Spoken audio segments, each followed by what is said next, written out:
With a national television audience watching live on ESPN, Kansas State and quarterback Chad May vaulted into the national spotlight on a Thursday night in Lawrence, Kansas, with a scintillating 21-13 victory over the Jayhawks that gave the Wildcats their first victory in Lawrence, Kansas since 1969.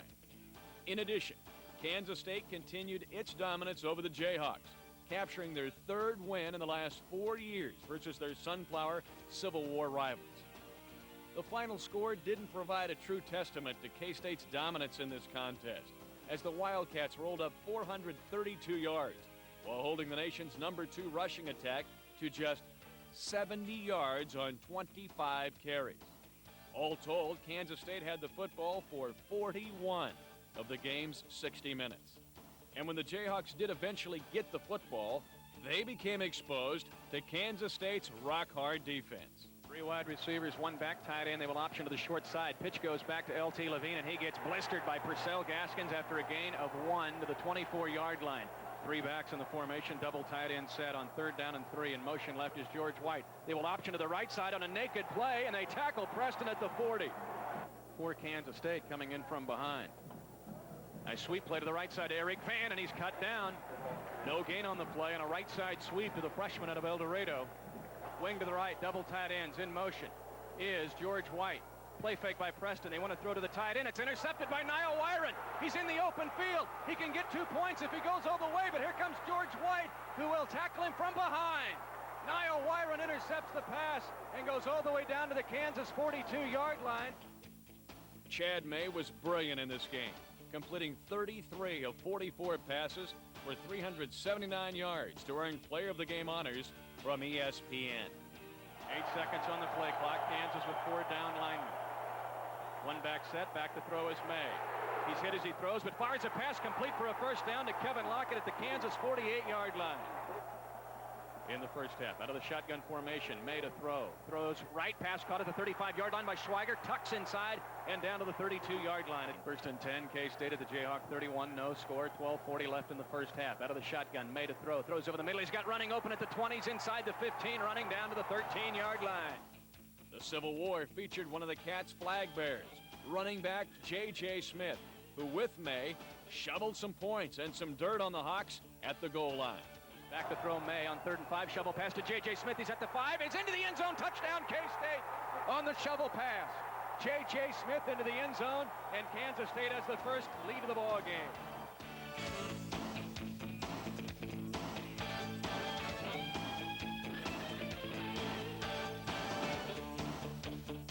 Later, a punt return by Mitch Running and a face mask penalty gave the Purples great field position.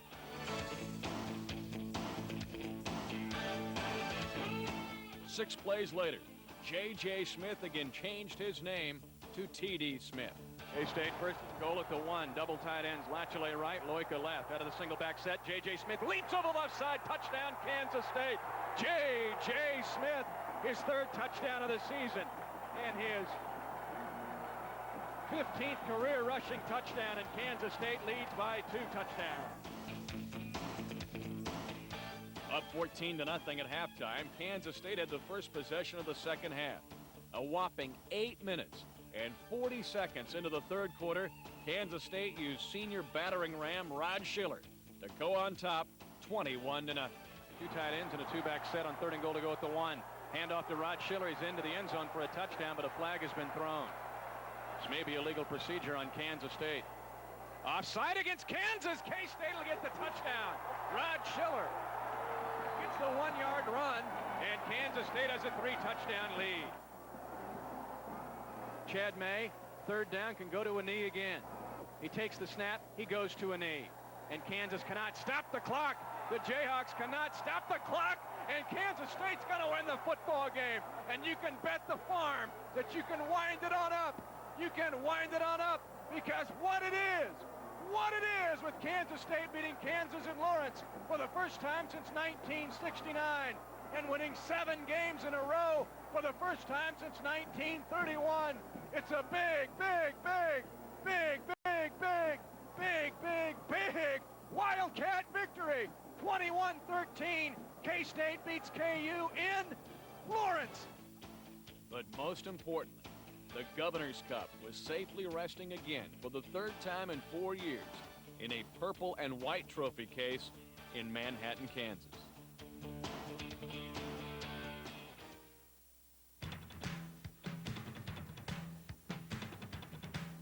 The next week was another nationally televised game as Nebraska came calling to Manhattan, Kansas. Many called it the biggest game in K-State school history, as eventual national champion Nebraska came to K-State for the first time in 4 years. The Huskers' 17-6 win at KSU Stadium was called by most media observers the turning point in Nebraska's national championship season. But just as they had the 3 previous seasons, Kansas State pushed Nebraska to the wire before falling in the final minutes. Early, Nebraska used good field position to jump on top 7-0 in the first quarter. But the Wildcats answered and quickly mounted a charge of their own.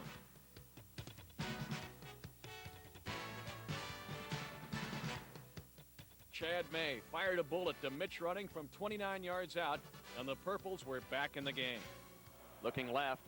May holding, now firing, looking for the end zone, looking for Running, who dives and makes the catch. Touchdown, Kansas State. It's a 29-yard touchdown on a diving catch by Mitch Running, and the Cats are within a point. A blocked extra point by Nebraska allowed the Cornhuskers to maintain a 7-6 lead into the fourth quarter, as the Wildcats had several other scoring opportunities stall in Nebraska territory.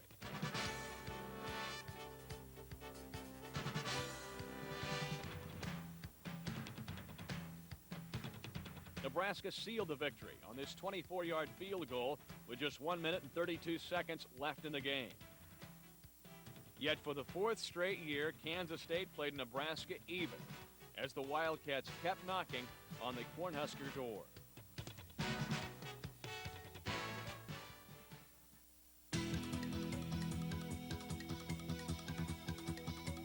As disappointing as the Nebraska game was, K-State bounced back the following week with an outstanding performance at second-ranked Colorado, again in front of an ESPN television audience, in a game that many considered one of the top college football contests of 1994. Now this one had everything: the high-powered running attack of Colorado and Heisman Trophy winner Rashaan Salaam against the quick strike passing attack of Kansas State. The Wildcats lit up the scoreboard first as Kansas State moved 75 yards on its opening drive. Chad May was hot, and the Wildcats shocked Colorado's vaunted defense, moving down the field in its normal offensive balance, running and passing, to score in 9 plays. J.J. Smith finished the drive with his first of 3 touchdown runs against the Buffs. This is the 9th play of the drive. 3rd down and goal. J.J. Smith, can he turn the corner? Yes, touchdown, Kansas State. Colorado took a 14-7 halftime lead, and K-State appeared to tie the game at 14-14 early in the second half on this lunge by J.J. Smith. But somehow officials ruled Smith had not crossed the goal line. And they go with a running play. J.J. Smith at the 1. Does he get in? They're going to say about the 6-inch line. 3 possessions later, Smith made no doubt this time on a brilliant 30-yard draw play. Draw play. J.J. Smith breaks a tackle, breaks another. Headed for the end zone, J.J. Smith.